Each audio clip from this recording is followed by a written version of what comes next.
నిండా ములిగినోడికి చలేంటి అన్నట్టుగా అతను వ్యవహరిస్తున్నాడు ఈరోజు. లెక్కలేదు, ఏదో పిచ్చి తిరుగుతుంది వెళ్తుంది. కోర్టుల ఆర్డర్ల మీదే లెక్కలేదు, పోలీస్ స్టేషన్ల మీదే లెక్కలేదు.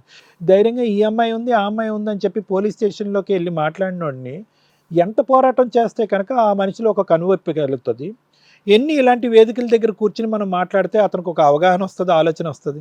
ఇంకేంటంటే ఆ మనస్తత్వంలో ఏంటంటే ఆ విపరీతమైన బుద్ధి డెవలప్ అయిన తర్వాత కొన్ని కొన్ని అంశాలు మనం ఫోన్ కాల్స్లోనో కాంప్రమైజ్ అనో మీడియేషన్ ద్వారా మాట్లాడటం వేస్ట్. అందులో ఇంత ప్రయాణమా? ఇందాక నేను ఒక మాట నన్ను గుర్తుపెట్టుకోండి, మీ ప్రయాణం చిన్నది, పోరాటం పెద్దది. అంటే ఇంతోటి ప్రయాణానికి మీరు ఎంత ప్రయాణం చేస్తున్నారు? ఈరోజు ఇక్కడికి వచ్చారు, మా ఉద్దేశం ఒకటే అవ్వాలి, నాది కానీ రమ్య మేడం గారిది కానీ శ్రీవాణి గారిది కానీ ఒకటే ఉద్దేశం అవ్వాలి. ఇంకా దయచేసి బంగారం లాంటి భవిష్యత్తు టైం వేస్ట్ చేసుకోవద్దమ్మా. సగ జీవితం అయిపోయింది ఈ పనికిరాని పోరాటానికి. కోట్లు తిరుగుతున్నారు చాలామంది, కోట్లు తిరుగుతున్నారు, న్యాయం జరగట్లేదని బాధ వస్తుంది. ఇక్కడ కోట్లు తిరుగుతున్నాయి, జడ్జిమెంట్లు వస్తున్నాయి, పేపర్లు మీరు బ్యాగులో పెట్టుకుని తిరుగుతున్నారు, కానీ ఆ మనిషి ఎక్కడ ఉన్నాడో అక్కడే ఉన్నాడు. రూపాయి పావులా మీకు ఇవ్వలేదు, ఏమీ జరగలేదు. తర్వాత ఏం చేయాలో మీరు అర్థం కావట్లేదు. ఎందుకంటే కనుక మళ్ళీ తర్వాత ఏం చేయాలి? అతను అదే ఏసీ గదిలో ఉంటాడు, మీరు పోరాడుతూనే ఉండాలి. మళ్ళీ ఇంకో పిటిషనో ఇంకోటో ఏదో వేసుకోవాలి, దానికి ఇచ్చేయాలి, అదంతా చేసుకోవాలి. ఈ అమ్మాయి పరిస్థితి చూస్తే కనుక ఈ అమ్మాయి ఇలాగా పుల్లలాగా అయిపోయింది. చూడండి ఆ అమ్మాయి పరిస్థితి చూడండి. ఈరోజు 10 సంవత్సరాలు 10th చదువుతున్నటువంటి ఆడపిల్ల, 9th చదువుతున్నటువంటి బాబు. ఇంకా ఎంత ప్రయాణం ఉందండి? ఈవిడ శక్తి సామర్థ్యాలు అన్నీ కూడా ఇక్కడ కరిగిపోయినాయి. మీరు ఎంతకాలం ఈవిడిని కాపాడుతారు? ఈవిడ తర్వాత ఆ పిల్లల భవిష్యత్తు ఎక్కడ కాపాడగలరు? మీరు చేయగలిగేది ఏంటంటే ఏదన్నా ఉంటే గింటే కనుక ఈవిడ చేసేటటువంటి ఈ గుడ్డి పోరాటం ఎక్కడో చోట ఒక ఎండ్ పాయింట్ పెట్టుకోండి. ఈ గుడ్డి పోరాటానికి ఒక ఎండ్ పాయింట్ పెట్టుకోండి. లేదంటే ఏమవుతుందంటే ఈవిడ శారీరకంగా మానసికంగా బలహీన పడిపోయి ఆ పిల్లలు పెళ్ళిడు వచ్చి లేదంటే ఉద్యోగాలు చేసే వయసు వచ్చేటప్పటికి ఈవిడ మంచాన్ని ఎక్కుతుంది మానసికంగా. అతనికి ఏమీ ఉండదు. నాకు తెలుసు ఒక అన్నదమ్ముల్లాగా మీరు ఒక పోరాటం చేస్తున్నారు, ఆ అమ్మాయి వెన్నంటూ నిలబడుతున్నారు అనేటటువంటి నిజంగానండి మైండ్ బ్లోయింగ్ అండి. నిజంగా రాఖీలు కడితే కనుక అన్నదమ్ములు అక్క చెల్లెలు అయిపోరు. ఇది అసలైనటువంటి పోరాటం, ఇది అసలైనటువంటి ప్రయాణం అంటే నిజంగా చాలా గొప్పగా అనిపిస్తుంది. కానీ మీతో పాటు మీ భార్యలు వాళ్ళు కూడా ఈ 15 సంవత్సరాల పాటు సపోర్ట్ చేస్తూనే ఉన్నారుగా. డబ్బులకి సపోర్ట్ చేస్తున్నారు, తిండికి సపోర్ట్ చేస్తున్నారు, పిల్లలు స్కూల్ ఫెసిలిటీ సపోర్ట్ చేస్తున్నారు. అలా సపోర్ట్ చేసేటటువంటి మీ మనసులో ఎంత పెద్దది ఎంత గొప్పది అని ఒక విధంగా హర్షిస్తున్నా కూడా ఇంకో పక్క నుంచి ఈ పోరాటం అంతా కూడా ఈ అమ్మాయి కాళ్ళ మీద ఈ అమ్మాయిని నిలబెట్టే ప్రయత్నం చేసి ఈ అమ్మాయిని ఫైనాన్షియల్గా ఇండిపెండెంట్ చేస్తుంటే కనుక ఇంకా అద్భుతంగా ఉండేదేమో అనిపించింది. ఏదో ఒక ఆధారం దొరుకుండేది. ఏదన్నా ఒక బంగారు కొట్టులోనో ఒక క్లాత్ షాప్లోనో ఎక్కడో చోట పనిచేసి ఆ రూపాయి ఈరోజు కూడబెట్టుకుంటే కనుక ఆ కోర్టుకి అయ్యేటటువంటి ఖర్చు అయ్యి ఉండేది కాదు, తన కాళ్ళ మీద తను నిలబడి ఉండేది కాదు, మీ మీద ఫైనాన్షియల్ భారం ఉండేది కాదు. ఈ అమ్మాయి గుడ్డిగా ప్రయాణం చేసిన అమ్మాయిని మీరు సపోర్ట్ చేసుకుంటూనే వెళ్ళారు. సరే, మన పోరాటం అనేది నడవాలి. నా బాధ ఏంటంటే అక్కడ మనసులో ఆ మనిషిలో ఒక ఆవగింజంత ఆలోచన కానీ మమకారం కానీ అయ్యో నా పిల్లలు అనేటటువంటిది లేదు. రంగుతో పట్టుకున్నటువంటి ఆ మనిషి ఇప్పటికీ కూడా అక్కడ ఏదో సుఖాలు అనుభవిస్తున్నాడు అని అనుకుంటున్నాడు. అతను బతుకుతున్నాడు. ఏదో రోజు వెళ్ళి మీరు తలుపు తాడితే కనుక అక్కడి నుంచి నిష్క్రమిస్తున్నాడు. అలవాటు అయిపోయింది అతనికి. ఏం చేస్తే కనుక ఆ మనిషిని వంచొచ్చు? మీరు ఎంత పోరాటం చేస్తే మీరు ఆ మనిషిని వంచొచ్చు? ఒకసారి పిలిపిస్తే ఒకసారి మాట్లాడదాం. మేడం మాట్లాడతారు, ఆ ప్రయత్నం కూడా చేద్దాము. అండ్ నేను అనేది ఏంటంటే నిజంగా మనం మాట్లాడి ఈరోజు ఈ వేదిక ద్వారా అద్భుతాలు జరిగితే కనుక నేనే భగవంతుడికి శతకోటి వందనాలు పెట్టుకుంటాను. ఎందుకంటే కనుక ఆ పిల్లల భవిష్యత్తు కాబట్టి ఈవిడికి కూడా బాగుంటుంది. కానీ ఎంత అవకాశం ఉంది అనేది నా ఆలోచన. ఈరోజు తలపుతాడు, ఓకేనమ్మా మీరు చెప్తున్నారు కదా సరే అంటాడు. ఎంత ప్రయాణం ఇది?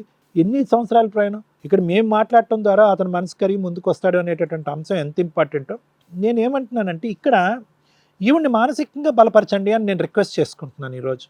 ఎందుకంటే ఈవిడ తర్వాత ఆ 2 పిల్లలు ఉన్నారు, వాళ్ళ భవిష్యత్తు ఇవన్నీ ముడిపడి ఉంది. ఎక్కడో చోట ఒక ఎండ్ పాయింట్ చేసుకోండి. వాడు కర్మకాడి పోయాడు, దరిద్రుడు పోయాడు, ఏమవుతే అయింది, వాడి జీవితం వాడు కర్మకాడి పోతాడని చెప్పి వదిలేసి ఎక్కడో చోట ఈ అమ్మాయిని తట్టి ముందుకు పంపించవలసినటువంటి బాధ్యత కూడా బ్రదర్స్గా మీ మీద ఉందనేది నా విన్నపం. అది నా అభ్యర్థన. ఇంకెల్లకాలం ఇలా ఫైట్ చేస్తూనే ఉంటాడు, వాడికి మిగిలినటువంటి రూపాయల పావులా మనకు వస్తుంది, రూపాయల పావులా వస్తుంది అంటే కనుక ఆ రూపాయి అంత ఎత్తు ఇప్పుడు అతనికి బంగారు షాప్ ఉందంట, ఈవిడికి ఒక ఒంటి మీద ఇందాక మేడం అన్నారు ఒంటి మీద ఒక బంగారు కూడా కనిపించట్లేదు.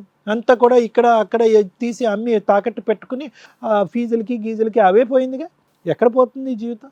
సో ఒకటేనమ్మా, నేనేమంటున్నానంటే నీ పోరాటం అనేటటువంటిది మంచిదే, కాదనట్లేదు. But not at the cost of your welfare. అంటే మీ పిల్లల యొక్క భవిష్యత్తు, మీ ఆరోగ్యం, మీ మానసిక శారీరక ఆరోగ్యం తాకట్టు పెట్టి చేయవలసినంత పోరాటం కాదు, పోరాడండి, ఒక 5 సంవత్సరాలు పోరాడండి, ఒక 6 సంవత్సరాలు. ఇదెక్కడ 15-20 సంవత్సరాల పాటు ఈ పోరాటం ఏంటమ్మా? సరే సార్, చూద్దాము మేడం ఏం చెప్తారో కూడా ఆలోచిద్దాం. ఇదైతే కనుక నా ఉద్దేశం. Okay, thank you sir. Madam, నా చేతులు ఇట్లా కట్టేశారు మీరు. ఇలా కట్టేసిన చోట అద్భుతాలు చేస్తామని దేనికన్నా లిమిటేషన్ ఉంటుంది. మాక్సిమం మేము ఎంత చేయగలమో అంత చేస్తాం. మీరు ఏదైతే నమ్ముతున్నారో అది మా వంతు ప్రయత్నం, మా టీం అంతా చేస్తాం, మేము ముగ్గురం చేస్తామండి. మా లిమిట్స్ దాటి చేయలేం. కోర్టుకు వెళ్ళని కేసులు, కోర్టులో ఫ్రెష్గా ఉన్న కేసులు, కోర్టు బర్డెన్ తగ్గించడానికి మా వంతు ప్రయత్నం మేము చేస్తున్నాం. కోర్టులో న్యాయం జరిగిపోయింది.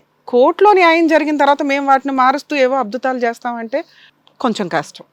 15 ఏళ్ల పోరాటం ఇన్ కేస్ ఒక 3-4 ఇయర్స్ ఇప్పుడు నడుస్తూ ఉంటే మీరు ఎక్స్పెక్ట్ చేయింది, మీరు ఏదైతే ఎక్స్పెక్ట్ చేస్తున్నారో అది చేయడానికి మేము 100% ఇంటికి వెళ్ళి మరి ఆడ జుట్టు పట్టుకొని లాక్కొచ్చేదాన్ని. ఎందుకంటే ఇక్కడ 2 పిల్లలు ఉన్నారు. 15 ఏళ్ల తర్వాత నా రిక్వెస్ట్ మహిళల్ని, ఇండియన్ లా సిస్టమ్ మారటానికి టైం పడుతుంది. దయచేసి ఒక్కసారి పెళ్ళయింది కాబట్టి అతనే జీవితం, అతనే డబ్బులు ఇవ్వాలి, అతని ఆస్తు నుంచే రావాలి, లేకపోతే మేము బతకము అంటే ఆడు పోయాడు అనుకోండి, బతుకుతారా? బతకరా? సెల్ఫ్ రెస్పెక్ట్తో బతకడం అనేది ఇండియన్లో ఉన్న దేవతల యొక్క లక్షణం. స్త్రీని చాలా గౌరవించే కంట్రీస్లో నెంబర్ 1 పొజిషన్లో మనం ఉంటాం. కానీ ఇక్కడ స్త్రీల పరిస్థితి ఎంత హీనంగా ఉందంటే, కొంతమంది ఆలోచన విధానం మగవాళ్ళు లేకపోతే బతకలేమనే స్టేజ్లోకి వెళ్తే ఏ జనరేషన్లో ఉన్నట్టు మీ ఎనర్జీ మొత్తం వేస్ట్ అయ్యింది. ఇలా ఎంతమంది ఉన్నారు బయట? దయచేసి రియలైజ్ అవ్వండి. ఈరోజు మన ముందు కూర్చున్న ఒక స్త్రీ మీలాంటి వాళ్ళందరికీ ఒక రిప్రజెంటేటివ్. 15 ఏళ్ళు కోర్టు చుట్టూ తిరిగి వాల్యుబుల్ కోర్టు టైము వేస్ట్ చేయొద్దు, అలాగే మీ యొక్క జీవితాన్ని వేస్ట్ చేసుకోవద్దు. కోర్టులో జరగాల్సిన న్యాయమే జరిగిద్ది. కానీ అవతల వ్యక్తి దగ్గర డబ్బు లేకపోతే ఫోర్స్ఫుల్గా తీసుకొచ్చి నువ్వు ఏదో ఒకటి చేయంటే వాడు చావనన్నా చేస్తాడు తప్ప ఇవ్వడు. ఇవ్వకూడదు అనుకున్న మూర్ఖుడు ఇవ్వడు. కేసులు వేసి త్వరగా సెటిల్మెంట్లకు వెళ్ళటం బెటరు. వచ్చిందే వచ్చినట్టు, లేకపోతే ఆడ పాపాన్ని వాడేపోతాడు. ఎందుకంటే 2 పిల్లల్ని కానీ సమాజంలో వదిలేసిన వ్యక్తికి ఆ ఏడుపు తగులుతుంది కదమ్మా. మనం దేన్ని ఎక్కువ ఇంపార్టెన్స్ ఇస్తాం? కుటుంబ వ్యవస్థని. పెళ్లి పీటలు అంటేనే దాన్ని ఒక దేవతలందరూ ఆ ప్లేస్లో ఉండే ప్లేస్ అని. అదే మతమైనా కూడా. చర్చ్ అయితే చర్చిలోనే అలాగే ఫీల్ అవుతారు. మన ముస్లిం మ్యారేజ్ అయితే నికాకి అలాగే ఫీల్ అవుతారు. ఆ టైంకి అక్కడ దేవుళ్ళు ఉండి పెళ్ళిళ్ళు చేస్తారు. వీళ్ళిద్దరూ ఆ టైంకి అంత రెస్పాన్సిబుల్ పర్సన్స్ అని. ఇంత రెస్పెక్ట్ ఉన్న సమాజంలో వాళ్ళ ఏడుపు తగలకుండా ఉంటుందా? తగిలిద్ది. దీన్ని కొంత మోటివేట్గా తీసుకొని సెల్ఫ్ రెస్పెక్ట్తో బతకడం, ముఖ్యంగా స్త్రీల తల్లి ఇలాంటి బాధితులు. మిగతా వాళ్ళు ఈ రోజున చాలా మారారు, సెల్ఫ్ రెస్పెక్ట్తో బతుకుతున్నారు, జాబులు చేసుకుంటున్నారు. కర్మ ఏంటంటే అది ఎక్సీడ్ అయిపోతుంది. ఓ పక్కన అతి, ఇంకో పక్కన అనావృష్టి. అతివృష్టి అనావృష్టి చాలా దారుణంగా ఉన్న వేరియేషన్లో లా మళ్ళీ షేక్ అయింది అనుకోండి, ఆడపిల్లల్ని కాపాడడం చాలా కష్టం అవుతుంది. ఇదే పొజిషను మన ఇంట్లో జరిగి, మనం రివర్స్లో మాట్లాడుకుంటే మన బ్రదర్కి జరిగితే, 15 ఏళ్ళు ఒక అమ్మాయి పోరాడుతూ ఉంటే మనం వెళ్ళి డబ్బులు ఇచ్చేసి ఇంట్లోకి రమ్మంటామా? అనంగా ఇది కొంచెం రియలైజ్ అవ్వండి. హిట్ టీవీ యాప్, ఇందులో short news, live news, entertainment shows, movies, digital magazines తో పాటు మీ జిల్లా వార్తలను కూడా ఫ్రీగా చూడొచ్చు. ఇంకెందుకు ఆలస్యం? వెంటనే హిట్ టీవీ యాప్ ని డౌన్లోడ్ చేసుకుని ఫ్రీగా ఎంటర్టైన్మెంట్ పొందండి. Hit TV app. Hit TV app. Please download hit TV app. Hit TV app ని ఫ్రీగా డౌన్లోడ్ చేసుకొని ఎంజాయ్ చేయండి. మీకు నచ్చిన ఎంటర్టైన్మెంట్ కోసం హిట్ టీవీ యాప్ ని ఫ్రీగా డౌన్లోడ్ చేసుకొని ఎంజాయ్ చేయండి. హిట్ టీవీ యాప్ ని డౌన్లోడ్ చేసుకుని ఆస్వాదించండి, ఆశీర్వదించండి. ఇంతమంది సెలబ్రిటీలు హిట్ టీవీ యాప్ ని డౌన్లోడ్ చేసుకోండి అని చెప్తున్నారంటే ఎంత మంచి యాప్ ఆలోచించండి. అమెరికాలో చదవాలనుకునే వాళ్ళకి విశ్వసనీయమైన పేరు మన శౌర్య కన్సల్టెన్సీ. UK లో 1 year masters, UK లో 1 year masters, 2 years work permit up to 5 years visa. Contact Saurya Consultancy. Contact 89851 89851.